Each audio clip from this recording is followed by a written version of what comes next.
3 laps left, he's leading, the championship is his to lose. Then the back end steps out. For Tyler Reddick, that single half-second at Naval Base Coronado didn't just cost him a race. It cracked open a story about control, ownership, and a teammate nobody saw coming. What happened next didn't just change a leaderboard. It exposed something inside 23XI Racing that fans are still trying to understand. Before we get into it, if you're new here, this channel is NASCAR Racing World, and we're closing in on 500 subscribers. If breakdowns like this are your thing, hitting subscribe costs nothing and helps this channel keep digging into stories the highlight reels skip. Every subscriber genuinely moves the needle for a channel this size, so thank you if you're already here. Now, back to Reddick. To understand how big this fall was, you have to understand how high he'd climbed. Tyler Reddick opened the 2026 season by breaking a 38-race winless drought with a win at the Daytona 500. He didn't stop there. He won 5 of the first 9 races of the year, a pace nobody in NASCAR had matched since Dale Earnhardt in 1987. By the time the series reached Watkins Glen International on May 10th, his points lead over second place had grown to 129 points. That is not a cushion, that is a runaway. But inside that same team sat a quiet complication. Denny Hamlin is not just another driver on the track. He is co-owner of 23XI Racing, the team that employs Tyler Reddick. Every point Hamlin gains as a driver also strengthens the organization he owns. Every point Reddick loses works against the driver whose name is on his own paycheck. Nobody called it a conflict. Nobody called it a coincidence either. It just sat there, waiting. Then came Naval Base Coronado. On June 21st, 2026, NASCAR ran its first ever Cup Series race on an active US military base as part of the Navy's 250th anniversary celebration. The Anduril 250 was staged on a temporary 3.4-mile, 16-turn street circuit carved through Coronado Island just south of downtown San Diego. It was new territory for the sport in every sense.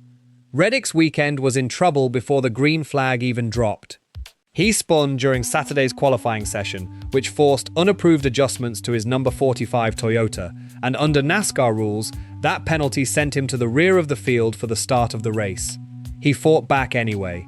Lap by lap, Reddick clawed through the field until he was back in position to win. Then, with 3 laps remaining, he missed his entry into Turn 2, and his young teammate Corey Heim pounced. The two drivers ran side by side, trading positions and contact, until Reddick tried a crossover move through Turn 5 that sent Heim's car wide into the tire marbles. Heim's number 67 Toyota bounced off the outside wall in the process. Reddick knew immediately he had gone too far. He backed off the position rather than force it. 2 laps later, his left front tire went flat, and he fell all the way to a 25th place finish. After the race, Reddick did not look for excuses. Tyler Reddick said, "Today's result's on me." He continued, describing exactly what happened in the final laps. "I certainly overdid it and ran him in the wall and initiated the contact, everything. So yeah, just not the way you should race a teammate." That admission mattered, because the story wasn't Hamlin beating Reddick on the track that day. It was 23XI Racing's own next star doing it, cleanly. Corey Heim is 23 years old, from Marietta, Georgia. He is the reigning 2024 Truck Series champion, and Sunday's win came in just his 13th Cup Series start. His immediate reaction said everything about how unexpected the moment felt, even to him. Corey Heim said, "I'm speechless." He added afterward, "Maybe I knocked some good into the car. I have no idea. I had high expectations coming into this race. I just reset and went after it." Heim's win, paired with Bubba Wallace's second-place finish, gave 23XI Racing its first ever 1-2 finish as an organization. Reflecting on the incident with Reddick days later, Heim noted that the only way the day could have gone worse for him personally would have been if the contact had also cost him the win. Reddick, for his part, praised how his teammate handled the moment, saying, "Heim drove like a veteran today and raced me really clean." This wasn't proof that Reddick was fading, it was proof that the team building around him had become just as dangerous to him as any outside rival.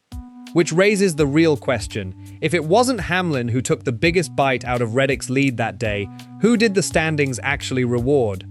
Here is where the numbers get interesting. Reddick's mistakes at Coronado cost him 43 points in the final 5 laps alone, 20 points lost when Heim took the lead, and another 23 once the flat tire dropped him to 25th. That shrank his championship lead over Denny Hamlin to just 8 points heading into the next race at Sonoma Raceway. Hamlin himself did not win at Coronado. He finished 14th. But that 14th place finish was enough to gain him 11 points on Reddick, ending Hamlin's active streak of 3 consecutive Cup Series wins entering the weekend, wins that had already been closing the gap at Pocono Raceway in the weeks before Coronado. After the race, Hamlin spoke as both a mentor and an owner, and NASCAR reporters captured the full quote. Denny Hamlin said, "If I could have one wish, it would be that all of our teams be very proud of what they did today. I mean, we had 4 of the top 5 or 6 inside a few laps to go." I know it's easy to just stare at your hood pins and only think about the short term. I guarantee you Tyler is thinking about the short term. But he started last. He had to come from the back multiple times. Bubba Wallace came from the back multiple times. We got our other young drivers out there in the top 5. Everyone needs to be proud and look at the day as half full, even though I understand the result is not what he wanted. Days later, Hamlin also addressed the contact between Reddick and Heim directly, framing it as a reflection of character rather than a mistake to be punished. Denny Hamlin said, "I think it speaks a lot to Tyler's character, right? Apparently he felt like Corey raced him very clean, got around him clean. When he tried to pass him back clean, he didn't, so he wanted to hit the reset button and try it again. I'm very proud of that, because it's very easy when you're racing for the win to just say, 'I'll say I'm sorry later.' Whether that response reads as a team owner protecting the culture he built, or a competitor quietly benefiting from his own driver's restraint, is left for the standings to answer, not the quote itself. If you're following along and want more of this kind of race-by-race breakdown, drop a comment telling me which storyline you think matters more right now, Heim's rise or Hamlin's climb. It genuinely helps this channel when you comment, and sharing this video with another NASCAR fan helps even more. The pattern didn't end at Coronado. At Sonoma Raceway the following week, Reddick suffered power steering issues that put him multiple laps down, officially costing him the points lead to Hamlin for the first time all season. Media coverage shifted quickly. Fox Sports' post-race power rankings openly asked whether Reddick's momentum had finally waned, pointing directly to the 8-point margin left over from Coronado as the turning point. Kyle Larson, a 2-time Cup Series champion who finished 3rd at Coronado, offered his own read on the new dynamic inside 23XI Racing. Kyle Larson said, "Awesome job by Corey Heim."